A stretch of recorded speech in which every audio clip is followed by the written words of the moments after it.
जय हिंद मित्रांनो CISF मध्ये 2024ची एक नवीन भरती सुटलेली आहे। काय आहे त्या भरतीचं सिलेक्शन प्रोसेस, त्या भरतीचे ऑनलाईन फॉर्म कधीपासून स्टार्ट होणार आहे, ह्या भरतीसाठी तुमचं एज लिमिट किती असलं पाहिजे, तुमचं शिक्षण किती असलं पाहिजे, ह्या भरतीसाठी तुमची हाईट किती असली पाहिजे, वेट किती असलं पाहिजे, त्यानंतर ऑनलाईन ॲप्लिकेशन फी किती असणार आहे, पूर्णपणे तुम्हाला ह्या व्हिडिओमध्ये माहिती मिळणार आहे मित्रांनो। तर व्हिडिओ शेवटपर्यंत नक्की बघा। ह्या व्हिडिओमध्ये तुम्हाला पूर्णपणे स्टेप बाय स्टेप सगळी माहिती मिळून जाईल। तुम्ही जर आपल्या यूट्यूब चॅनलवरती जर नवीन आहात तर आपल्या यूट्यूब चॅनलला सबस्क्राईब करायचं विसरू नका, म्हणजे तुम्हाला अशाच नवीन भरतीचे अपडेट नवीन माहिती तुमच्यापर्यंत येत राहील। मित्रांनो तुम्ही इथे चेक करू शकता date of submission online application म्हणजे ऑनलाईन फॉर्म मित्रांनो 31/8/2024 पासून ऑनलाईन फॉर्म स्टार्ट होणार आहे आणि 30/9/2030 सप्टेंबरपर्यंत ऑनलाईन फॉर्म चालणार आहे। जर कोणाला फॉर्म भरायचा असेल तर म्हणजे तुम्ही 31 तारखेपासून फॉर्म भरू शकता। ओके, त्यानंतर मित्रांनो तुम्ही इथे चेक करू शकता मेल कॅन्डिडेट ही अप्लाय करू शकता या भरतीसाठी। ह्या भरतीमध्ये म्हणजे CISF भरतीमध्ये मित्रांनो तुम्हाला पेमेंटची जर आपण बात केली तर 21,700 ते 69,100 पर्यंत तुम्हाला ह्या भरतीमध्ये पेमेंट दिलं जाईल। ओके, ह्या पोस्टसाठी मित्रांनो तुम्ही इथे चेक करू शकता CISF भरती 2024ची भरती आहे। त्यामध्ये टोटल जागा टोटल व्हॅकन्सी मित्रांनो 1130 टोटल जागा आहे। पदाचे नाव तुम्ही इथे चेक करू शकता कॉन्स्टेबल फायर पुरुष, त्यासाठी 1130 जागांसाठी भरती निघलेली आहे। त्यामध्ये टोटल पोस्ट 1130 आहे। ह्या भरतीसाठी तुमचं शिक्षण तुमचं एज्युकेशन मित्रांनो 12वी पास, तुम्ही 12वी उत्तीर्ण असले पाहिजे। शारीरिक पात्रता ह्या भरतीसाठी तुमचं उंची 170 सेंटीमीटर असली पाहिजे आणि चेस्ट 80 ते 85 सेंटीमीटर असली पाहिजे।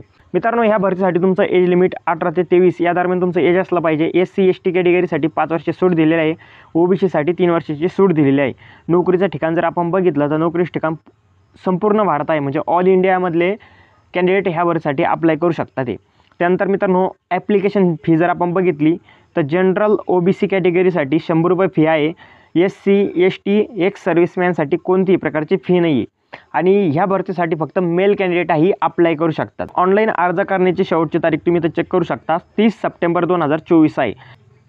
आणि मित्रांनो इथं चेक करा परीक्षा नंतर कळवण्यात येईल, म्हणजे जसं परीक्षेचा अपडेट येईल तुमचं वेळापत्रक येईल आपल्या यूट्यूब चॅनलवरती तुम्हाला पूर्णपणे माहिती ह्या भरती रिलेटेड मिळून जाईल। त्यासाठी आपल्या यूट्यूब चॅनलला सबस्क्राईब करा। जाहिरात नोटिफिकेशन जर तुम्हाला बघायची असेल तर आपल्या टेलिग्राम चॅनलला जॉईन करा, तिथं तुम्हाला पूर्णपणे PDF मिळून जाईल।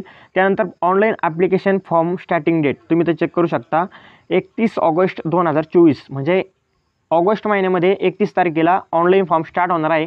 त्या दिवसापासून तुम्ही ऑनलाईन अप्लाय करू शकता सप्टेंबर महिन्यापर्यंत, म्हणजे 30 सप्टेंबरपर्यंत फॉर्म चालणार आहे। त्यानंतर मित्रांनो इनची वेबसाईटची लिंकसुद्धा आपल्या टेलिग्राम चॅनलला तुम्हाला भेटून जाईल।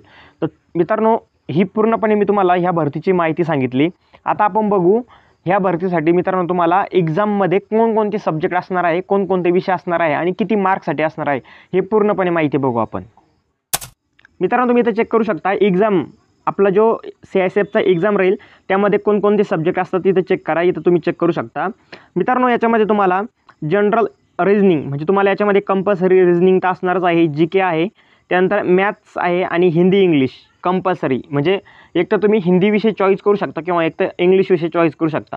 प्रत्येकी मित्रांनो याच्यामध्ये 25-25 क्वेश्चन येणार आहे। ओके, म्हणजे टोटल किती टोटल क्वेश्चन झाले आपले 200 क्वेश्चन आणि 200 मार्क्ससाठी 25-25 मार्क्स मिळणार आहे, म्हणजे 200 क्वेश्चन 200 मार्क्ससाठी आणि तुम्हाला टोटल टाईम दिला जाईल मित्रांनो यामध्ये 120 मिनिट। ओके, तर पूर्णपणे तुम्हाला एक्झाममध्ये कोणकोणते सब्जेक्ट असतात किती मार्क्ससाठी असतात हे तुम्हाला पूर्णपणे माहिती दिलेली आहे। एक क्वेश्चन 1 मार्क्ससाठी आहे। इथं सगळ्यात अगोदर तुम्हाला ह्या भरतीमध्ये सिलेक्शन प्रोसेसमध्ये तुमचा एक्झाम होईल। जे कॅन्डिडेट एक्झाममध्ये पास होतील त्यांना फिजिकलसाठी बोलवलं जाईल। ओके, तर पूर्णपणे तुम्हाला ह्या भरतीची माहिती मिळाली। मित्रांनो तुम्ही ही भरती देत असू किंवा नसो पण तुमच्या मित्रांना हा व्हिडिओ नक्की शेअर करा। जर कोणाला द्यायची असेल, जर कोणाचं भरतीचं आर्मीचं वय म्हणा किंवा पोलीसचं वय जर निघून गेलेलं असेल तर ह्या भरतीमध्ये तो नक्की फॉर्म भरू शकतो आणि भरती देऊ शकतो। हा व्हिडिओ त्यांना शेअर करायचा विसरू नका। चला मित्रांनो भेटू नेक्स्ट व्हिडिओमध्ये, तोपर्यंत जय हिंद, जय भारत, वंदे मातरम।